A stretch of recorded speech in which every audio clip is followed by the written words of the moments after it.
Hi everyone, so it is October, which means I'm a couple of days late in filming my September favourites, but it's here, and I hope you guys don't mind that it's a few days late. I think it's like the 4th of October when I'm filming this, so I'll try and get it up today for you guys if I can.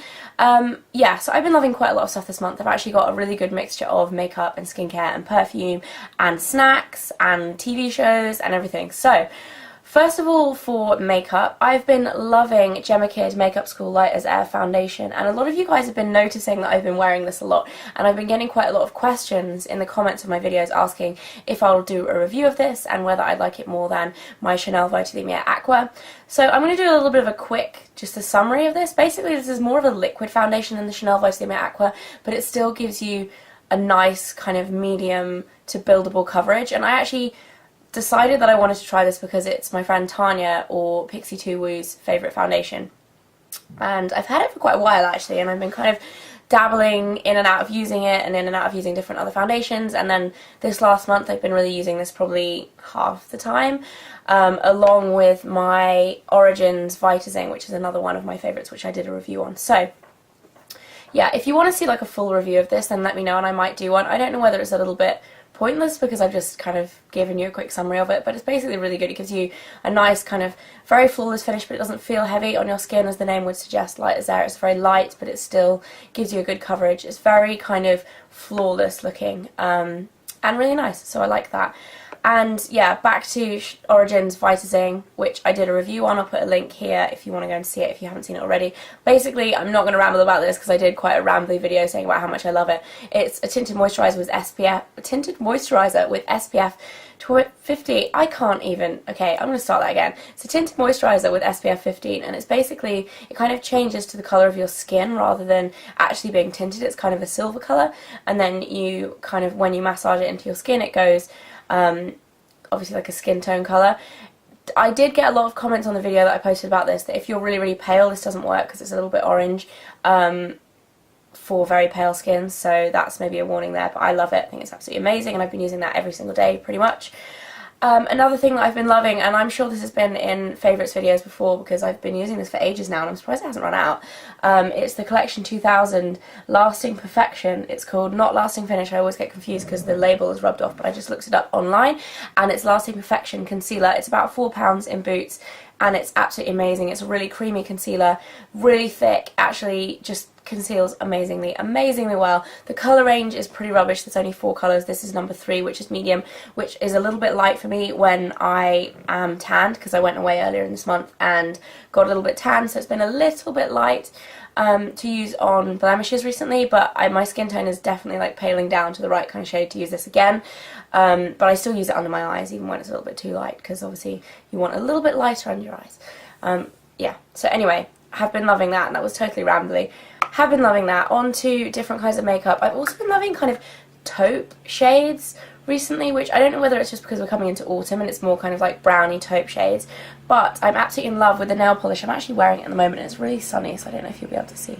My nails are painted really badly because I actually just got gel nails taken off, so my nails are in quite bad nick. They're like really short, but I love this colour. It's from Ciate, who I have been obsessed with recently, and it's from their new Heritage collection. It's called Cream Tea, and the reason why I like this is because it's kind of different to the other kind of taupes that have been last couple of years. I feel like the beauty industry has been absolutely obsessed with kind of taupe nail shades. It started off with Chanel Particulier and then everybody started doing them, and I really like this one because it's actually got really delicate shimmer in it, and I've been trying to get it in the right position because the sun's so bright. I don't know whether you'll really be able to see, but I think you can see there.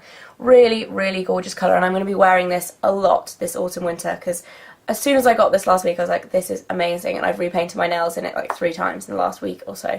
So yeah, I love that. And then I've also been loving NARS Ashes to Ashes. I've had this for absolutely ages. Ingrid, or Miss Glamorazzi, bought it for me probably nearly a year ago now, and it's just a very gorgeous kind of taupe shade. It's almost slightly, it's got like a hint of lilac to it too, but it's just really pretty, and I've been loving wearing that.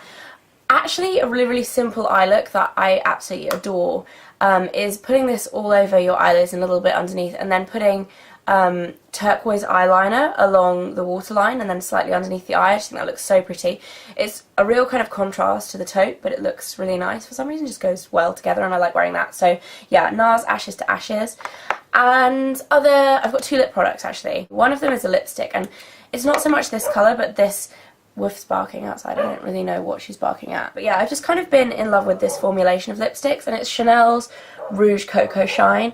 And this colour is Bonheur, which it's really annoying, the sunshine. I don't know whether you're going to be able to see. That's probably the best I can do. It's a really, really gorgeous kind of dark, slightly berry colour, but it's just a really kind of sheer colour. So it's, while being quite dark, it's actually also really, really easy to wear. So it's kind of good for autumn if you want to wear something a little bit darker, but if you don't want kind of to be scared of the lipstick you're wearing or whatever. So I've been absolutely loving Chanel Rouge Coco Shines, and I've got 2 others actually. In this month I've managed to acquire 3 Chanel lipsticks when I don't think I even have another Chanel lipstick.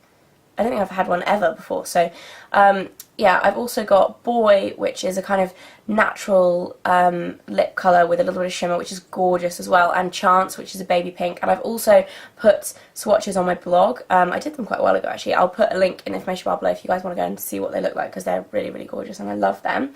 I've also been obsessed with Elizabeth Arden's 8 Hour Cream lip. I don't know whether it's lip protectant stick with SPF 15.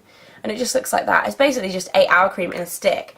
So it's really, really useful. I've been using it as lip balm for the last few weeks and I really love it. And it actually looks really kind of sophisticated for lip balm as well. It looks like a nice lipstick, so I love that. And then moving on to perfume, I've actually got 2 perfumes, which sounds a little bit ridiculous for 1 month. But the reason being is one is kind of like, I feel like it'll probably be a bit of a fad and I love it now, but it won't be forever. And then one is like my all-time favourite perfume ever. So the first one is the kind of faddy one probably. It's the Elie Saab Eau de Parfum, which I think I bought this at the end of last month, or maybe even the beginning of this month. I can't even remember. I think it was last month. Now being the month before last being August rather than September. I can't quite remember. Anyway, I had it in haul video, I think. Yes, I did. Pretty sure I did. Anyway, I've got the worst memory today. Sorry guys, this video is very disjointed. I've been absolutely loving this perfume. As you can see, I've used up like a third of it probably. This is the 30ml one. And I almost bought this without smelling it because I love Elie Saab so much. I love the designer so much. And I love the bottle. I was like, oh my god, I'm so excited. I really want to order it online. And then I was kind of like, that is ridiculous. So I tweeted about it and it got really mixed reviews. Like some people loved it, some people hated it. So I waited and I smelt it and I actually really loved it. So I bought it, and it's a very sweet perfume, but it's also fairly sophisticated as well. It's not sweet in the way that kind of, you know, like Britney Spears perfumes, if anyone has smelt those. They're very, very sweet and fruity. This is more kind of sugary sweet, but it's also a little bit more sophisticated than a lot of sweet perfumes. So I really, really love that, and I've been using that a lot. And the next perfume, my all-time favourite perfume kind of ever, is Jo Malone's Dark Amber and Ginger Lily. And I've spoken about it loads in the past, probably last year, because my bottle ran out at the beginning of this year, I think. So I actually heard at the beginning of summer that they were introducing the Dark Amber and Ginger Lily cologne into their permanent collection, which they did. And I didn't get it for ages, just as kind of putting it off because it's kind of expensive. Jo Malone is really expensive. But I finally actually got given this as a gift this month, and I love it. I'd kind of forgotten how much I loved it. It's just amazing. It smells like, it's almost like summery, but wintry at the same time. That so doesn't make sense, but it kind of smells, like in a way, it smells a little bit like sun cream. I don't know how or why, but I think the amber makes it kind of like a little bit deeper as well. I just love this, and if you get the chance to smell this at Jo Malone anytime soon, go and smell it because it's amazing, and I'm so happy to have it in my life again because I used up the last one. And I kind of got to the point where I had like this much left in the last bottle, and I was using it so sparingly that I just was like putting off finishing it because I knew that it was limited edition. I wouldn't be able to get another one. So I'm so happy to have this, and the big bottle is so nice as well, because it's just, I don't know, like the lid looks nicer and everything. Anyway, that is Jo Malone's Dark Amber and Ginger Lily. Other things that I've been loving, I have a snack that I've been really obsessed with this month, and it sounds kind of random, but it's dried mango, and it's this specific brand of dried mango. It's Forest Feast, and it's mango sour, so it's dried green mango, And it comes in this pack. And the actual mango looks like this. It kind of doesn't even really look that appealing. It's kind of like that. But it's so good. If you like sour sweets, like Haribo Tangfastics or anything like that, and you kind of try not to eat them because obviously sweets aren't that good for you, like you try not to eat them too much, then this is kind of a good alternative because even though it's still sweet and it still has quite a lot of sugar in it, it's still fruit, so it's a lot healthier than eating sweets. And yeah, I just love this. It's like really sour and really sweet at the same time, and just amazing, and I love that, and I love mango, so I've been loving those. And then I've also been loving 2 TV shows, and if you follow me on a regular basis, I'm sure I've mentioned before that I don't really watch much TV at all. I'm pretty bad at watching TV, to be honest. I always miss shows. Like if I get into a show and it's like on a certain day a week, I'll always miss it, and then I'll get out of sync with the show and then try and watch it later on, and I won't understand it, and I'm just really just awful at watching TV because I always forget when the shows are on.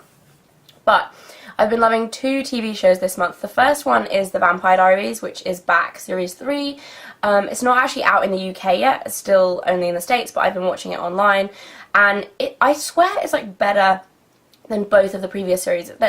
They just leave it on a real cliffhanger every single episode, and it's just amazing. And I love how they've gone into a little bit more like a different time of history as well. I'm not going to like spoil it for anyone if you're in the UK and you haven't watched it yet and you're waiting for it to be on TV, but they go into a little bit more of the history of like Stefan and Damon, and it's just really interesting, and yeah, I've been loving that. And then the second one is a little bit of a kind of older choice. I've been loving Downton Abbey, which is, if anyone doesn't know what Downton Abbey is, I'm not sure if it's shown in the States or not. It's based around a stately home in the early 1900s, like during World War I. I think the first series was a little bit earlier, and it's based around the stately home, so the family that live there and then all of the servants that work there, and kind of like the politics that's going on like upstairs and downstairs, and like it's just so interesting. And if you like kind of historical drama or anything like that, you will definitely love it. But I've never really been into that kind of thing before, and it's kind of really got me into it. So yeah, I've been loving Downton Abbey. It's absolutely amazing. So yeah. Another thing that has been great this month is Stickade, which actually happened, when was it? Saturday, and it's now Monday, so a couple of days ago, and I got to be part of it. I got to do a little bit of co-presenting with Miles, and it was amazing. We ended up raising lots of money for UNICEF. So yeah, if you didn't see Stickade, I'll link their channel in the information bar below so you guys can go and check out some of the highlights, because it was really funny with lots of YouTubers kind of doing silly things. And I think you can still donate. I think the page is still open, so if you missed out on the day, if you were busy working or whatever, then go and check out Stickade and donate if you can, because that was awesome as well. That was definitely like a real highlight of my month. So yeah, and that's it. I feel like I've been talking for absolutely hours, and I'm really hot. It's been so hot this last week in the UK. It's just unbelievable. Amazing. It's like summer. You know, it's like second summer, even though it's better than the summer we had over summer. It's crazy. Anyway, I hope you guys enjoyed this video, and I will see you very, very soon. Bye!